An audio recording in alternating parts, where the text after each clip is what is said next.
Welcome back to Around the World in 30 Seconds, where we embark on an extraordinary and fascinating journey through time.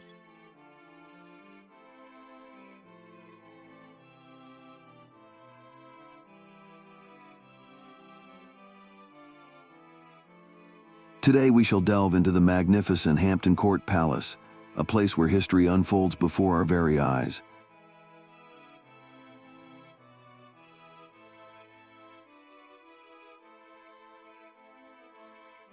Join us as we delve into the life of Queen Elizabeth I, exploring her remarkable political achievements, her profound cultural impact, and the numerous challenges she faced during the 16th century. Our story begins in the year 1533, when Elizabeth was born to King Henry VIII and his second wife Anne Boleyn. Closer, so I might see your face.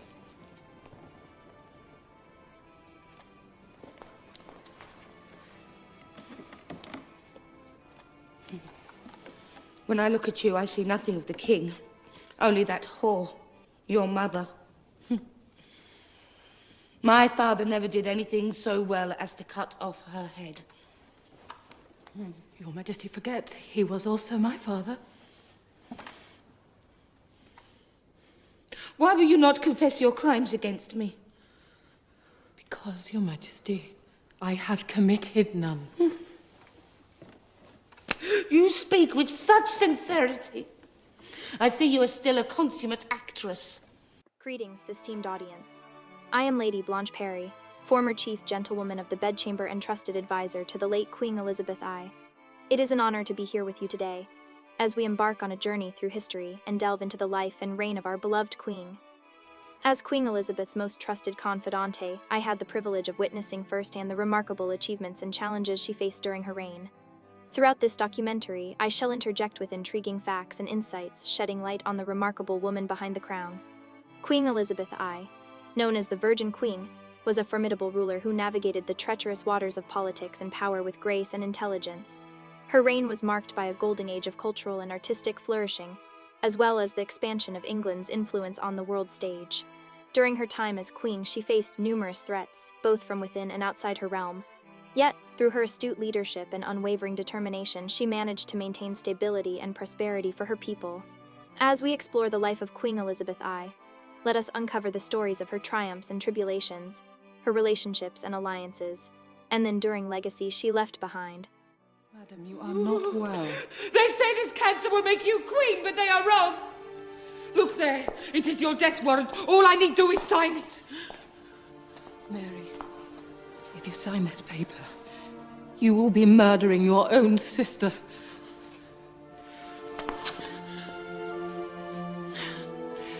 You will promise me something? When I am gone, you will do everything in your power to uphold the Catholic faith. Do not take away from the people the consolations of the Blessed Virgin, their Holy Mother. When I am queen, I promise to act as my conscience dictates. England was divided by religious tensions, and Elizabeth, a Protestant, had to navigate through the treacherous waters of Catholic opposition. The hall was adorned with intricate tapestries and ornate decorations, showcasing the wealth and power of the monarchy. The walls were often adorned with vibrant paintings depicting scenes of historical significance or portraits of important figures. The hall was designed to accommodate large gatherings and important events. It had a raised dais at one end, where the royal family would be seated during formal occasions. The dais was often adorned with luxurious furnishings and regal decorations. The hall also had large windows that allowed natural light to fill the space, creating an atmosphere of grandeur and elegance. The floor was typically made of polished stone or wooden planks, adding to the overall splendor of the hall. Overall, the Grand Hall at Richmond Palace was a magnificent space that exuded regal charm and provided a fitting setting for royal gatherings and celebrations. My dear visitors, as we depart from the grandeur of the main dining hall, allow me to share a few fascinating details about the space we are leaving behind. The dining hall, adorned with exquisite tapestries and sumptuous furnishings, was the setting for lavish feasts and extravagant banquets. Now, as we step into this intimate and cozy living room, connected to the Great Hall, we find ourselves in a space that served a more private function. With remarkable political acumen, Queen Elizabeth I skillfully balanced the competing factions within her court.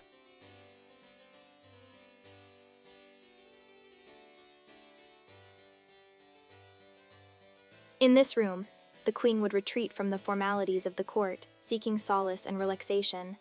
It was a sanctuary where she could unwind, surrounded by her trusted confidants and closest friends.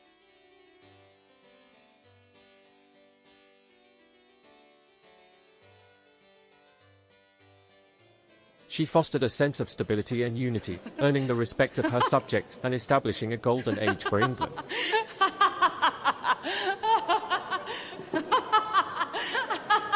Her reign became synonymous with progress, innovation, and cultural brilliance. Elizabeth's impact on the arts and culture was unparalleled. Your Majesty. The Queen would engage in intellectual discussions, immerse herself in the arts, and perhaps even indulge in a game of cards or chess. If it please you.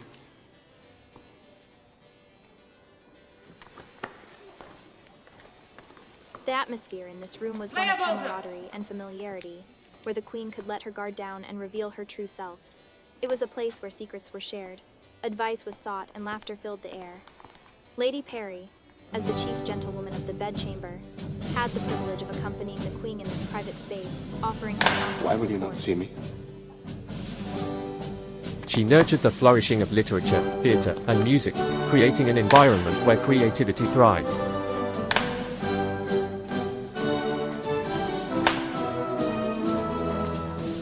You must let me explain.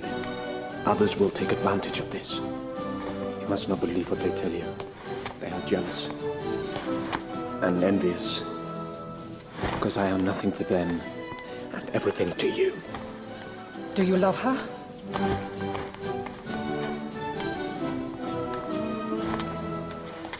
No, I love you. I have always loved you. I was afraid of losing you because I was not afraid. For God's sake, you are still my Elizabeth. I am not your Elizabeth.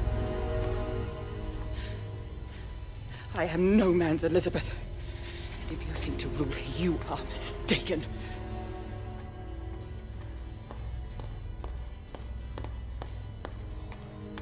I will have one mistress here. And no master!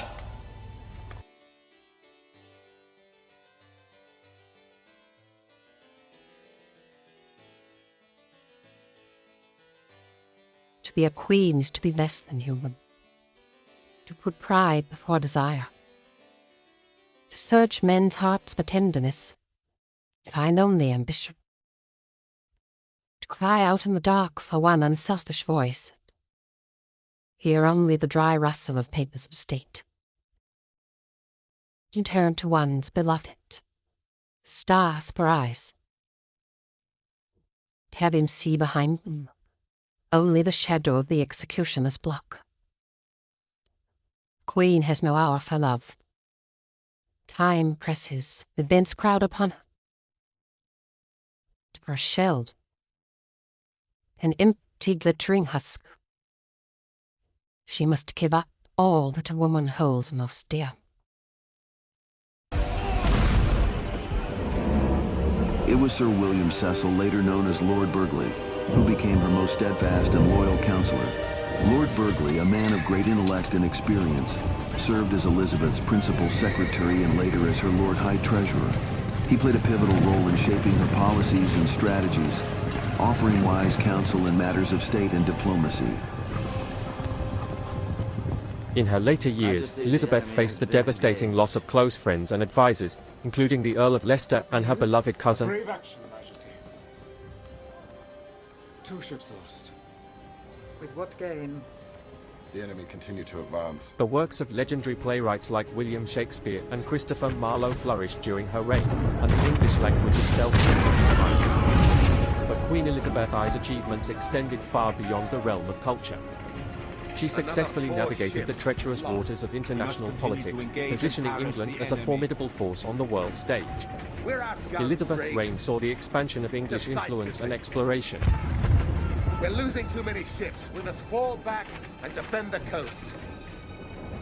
The famous voyages of Sir Francis Drake and Sir Walter Raleigh laid the groundwork for the British Empire. 6 fireships into the Spanish formation. That may force them to scatter.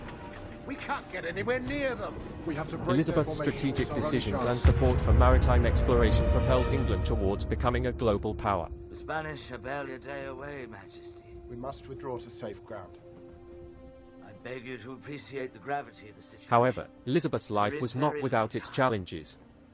She faced numerous assassination attempts, both from abroad and within her own court. Yet, she remained resilient and steadfast, earning her the nickname, the Virgin Queen. Her unwavering dedication to her country and her people made her an iconic figure in history. Behind the scenes of Queen Elizabeth I's long and powerful reign, there was a brilliant team of magicians led by the renowned mathematician and astrologer, John Dee.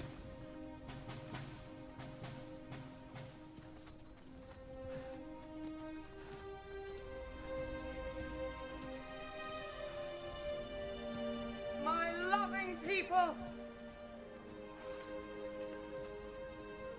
We see the sails of the enemy approaching. We hear the Spanish guns over the water. Soon now, we will meet them, face to face. I am resolved in the midst and heat of the battle to live or die amongst you all! While we stand together, no invader shall pause. Let them come with the armies of hell.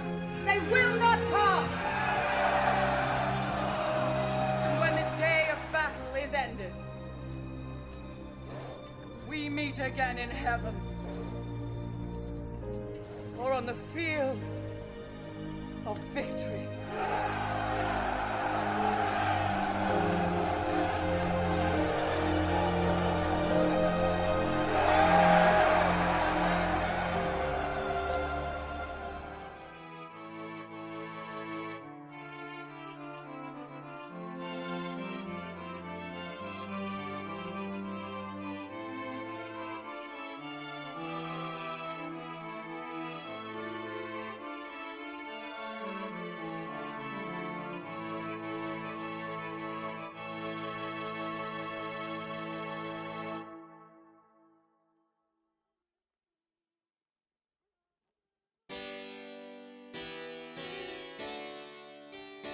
Queen Elizabeth's first legacy is one of immense importance. Her reign marked a turning point in English history, where her leadership and vision shaped a nation. Her political achievements and cultural impact continue to inspire generations even today.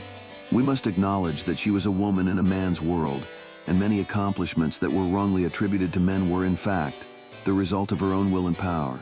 The decisive defeat of the Spanish Armada stands as a testament to her acumen and intelligence.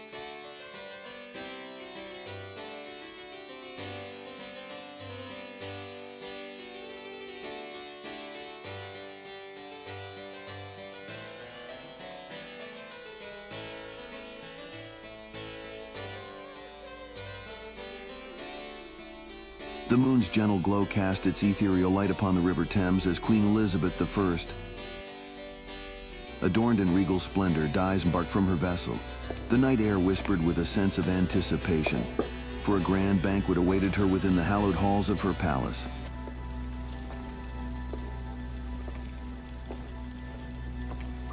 Her keen eyes sought out her favored nephew, the child whom she had watched grow from infancy to adulthood.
Though not of her own blood, she had come to love him as her own, a surrogate mother in all but name.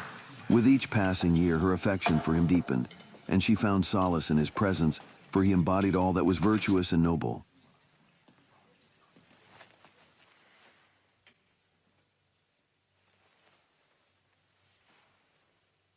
Ah, see the virgin rose, how sweetly she doth first peep forth, with bashful modesty. That fairer seems, the less ye see her may. Lo, see soon after how, more bold and free, her bared bosom she doth broad display. Lo, see soon after how she fades and falls away. So passeth in the... Is this a worthy topic? From one so clearly in the bloom of youth, to one who would desire it still. Fair Virgo, gracious Majesty, your bloom is legendary. And these were, of course, not the sentiments of our son, but of a poet. Now, what would please you? All that is mine is here for your pleasure.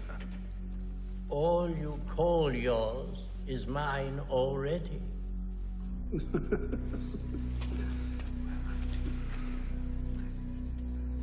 From a distance, Queen Elizabeth observed him, her gaze filled with a mixture of pride and fondness. She marveled at his grace, his intellect, and his unwavering loyalty. In her heart, she knew that he was destined for greatness, and it was this knowledge that fueled her resolve to ensure his future prosperity.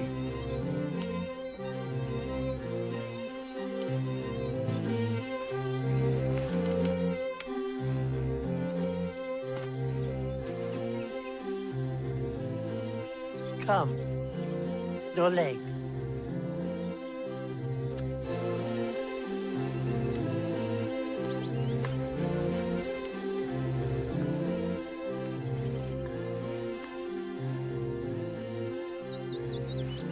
I want you here in England with me.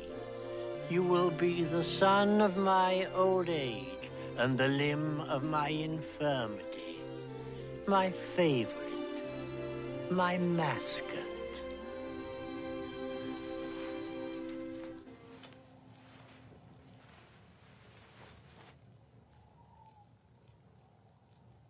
Come. As the banquet drew to a close, the Queen summoned her nephew to her bedchamber, a place where secrets were shared and destinies sealed. With a solemn countenance, she presented him with a dowry and the will of everything, a testament to her unwavering trust and love.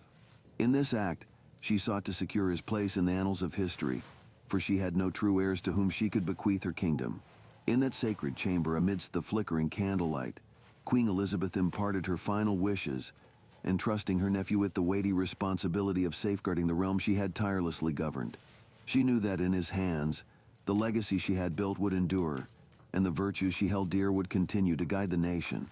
And so, my lord, the scene concludes with the passing of the torch from one generation to the next.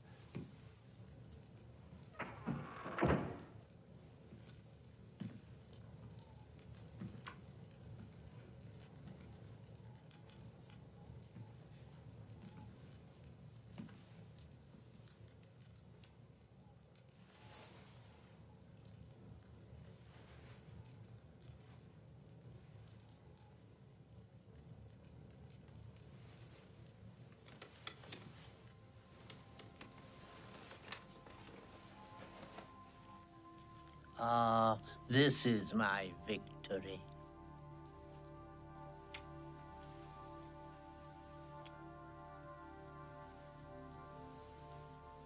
Come, your handsome leg.